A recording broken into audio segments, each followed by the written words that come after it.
আসসালামু আলাইকুম আরহামতুল্লাহি বারাকাতু। আপনারা যেটি দেখছেন এটি মূলত একটি কৃষি জমি, আর আমরা আসছি এই জমিতে সেচ দিতে। আপনারা জানেন যে এখন বেশিরভাগ মানুষই সেচ দেওয়ার জন্য মোটর ব্যবহার করে। খুব অল্প সংখ্যক মানুষ আছে যারা এই মেশিন ব্যবহার করে সেচ দিয়ে থাকে। মোটর এবং স্যালো মেশিনের মধ্যে কিন্তু দুইটি ভিন্ন রকমের পার্থক্য রয়েছে। মোটর কিন্তু আপনার কারেন্টে চলে, আর এদিকে স্যালো মেশিন ডিজেলে চলে। সেক্ষেত্রে আপনার কারেন্ট না থাকলেও কিন্তু এই স্যালো মেশিন দিয়ে সেচ প্রয়োগ করা সম্ভব, কিন্তু কারেন্ট না থাকলে কিন্তু আপনি মোটর দিয়ে সেচ প্রয়োগ করতে পারবেন না। স্যালো মেশিনে সেচ প্রয়োগ একটু ব্যয়বহুল হলেও এটি কারেন্ট না থাকে যেসব অঞ্চলে, সেসব অঞ্চলে কিন্তু সুবিধাই। কিন্তু যেসব অঞ্চলে সবসময় বিদ্যুৎ থাকে সেসব অঞ্চলের জন্য মোটরই বেটার, কেননা মোটরে অল্প খরচে অধিক পানি ওঠে। আর এদিকে স্যালো মেশিন কিন্তু অনেক ব্যয়বহুল। একটু ব্যয়বহুল হলেও আগের দিনের মানুষ কিন্তু এই স্যালো মেশিন দিয়েই সেচ দিয়ে থাকতো এবং তারা তাদের ফসল ফলিয়ে থাকতো। এই মেশিন চালানোর জন্য কিন্তু আলাদা শক্তির প্রয়োজন আছে, বুদ্ধিরও প্রয়োজন আছে। অনেকে আছে এই মেশিন স্টার্টই করতে পারে না, আবার গ্রামের ছেলে যারা আছে এরা কিন্তু প্রায় অধিকাংশই মেশিন স্টার্ট করতে পারে এবং মেশিন চালাতেও পারে। কিন্তু শহরে যে সমস্ত লোকজন আছে বা বাচ্চারা আছে, এরা কিন্তু এই মেশিন স্টার্ট কেমনি করে এটা জানেই না, বা মেশিন স্টার্ট করতে কখনো পারবেই না বলে আশা করা যায়। কিন্তু গ্রামের প্রতিটা ছেলে কিন্তু এই মেশিন স্টার্ট করতে পারে এবং চালাতেও পারে। তারা কিন্তু এটা তাদের হয়তো বাবার কাছ থেকে শিখছে, না হয়তো কেউ দাদার কাছ থেকে শিখছে। এই যে আমাদের মেশিনটি এখন সম্পূর্ণরূপে চালু হবে, তার জন্য আমরা ডিজেল লাইন করে দিলাম। আপনারা যে মেশিনটি দেখছেন এই মেশিনটি কিন্তু আর সব মেশিনের মতো পানি ওঠানো লাগে না। অন্য মেশিনগুলোতে যেমন মুখে কাদা দিয়ে কলের মধ্যে পানি দিয়ে কল চাপ দিয়ে পানি উঠাতে হয়, তারপর মেশিন দিয়ে পানি বের হয়। এই মেশিনগুলোতে কিন্তু তার কিছুই করা লাগে না।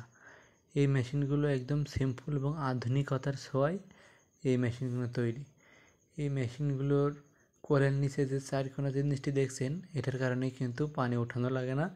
শুধুমাত্র এই ডেলিভারির মধ্যে পানি দিয়ে এবং কলের মধ্যে পানি দিয়ে স্টার্ট করলেই কিন্তু পানি বের হতে থাকে। তো আপনারা দেখছেন আমরা ডেলিভারির মধ্যে পানি বোঝাই করতেছি, এরপরে আমরা একে একে কলের ভিতরেও পানি দিব। ডেলিভারিটা বোঝাই না হওয়া অবধি পানি দিতে হবে। এরপর কলের মধ্যে পানি দিয়ে আমরা মেশিনটি স্টার্ট করব। তো এই মেশিন আবার স্টার্ট করতেও কিন্তু ঝামেলা আছে, আবার সহজও আছে। যে পারে তার জন্য কোনো ব্যাপারই না, আর যে না পারে সে কিন্তু সারাদিন চেষ্টা করলেও এই মেশিনটি স্টার্ট দিতে পারবে না। মেশিন আবার স্টার্ট দিতে গেলেও কিন্তু আবার অনেক দুর্ঘটনার শিকার হয় মানুষ। এই মেশিন স্টার্ট দেওয়া কিন্তু অনেক বিপজ্জনক, এবং এই মেশিনই কিন্তু বিপজ্জনক।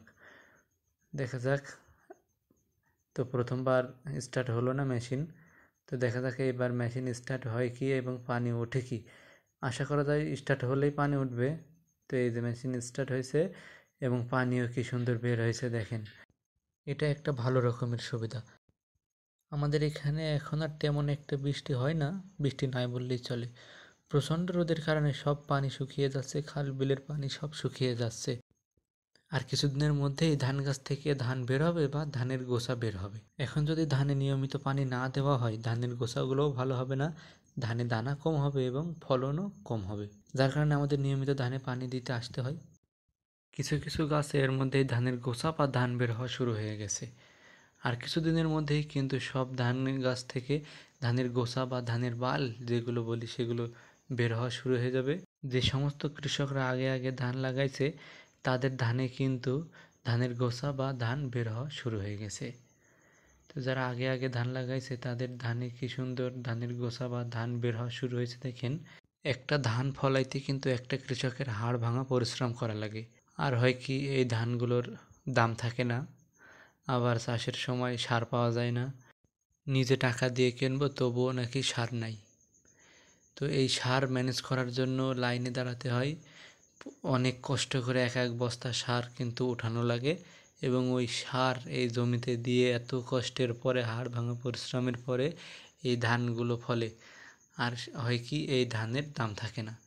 আমরা কৃষকরা ন্যায্য অধিকার পাচ্ছি না, ন্যায্য মূল্য পাচ্ছি না, এমনকি সব জায়গাতে খালি গরিব মারার ফাঁদ।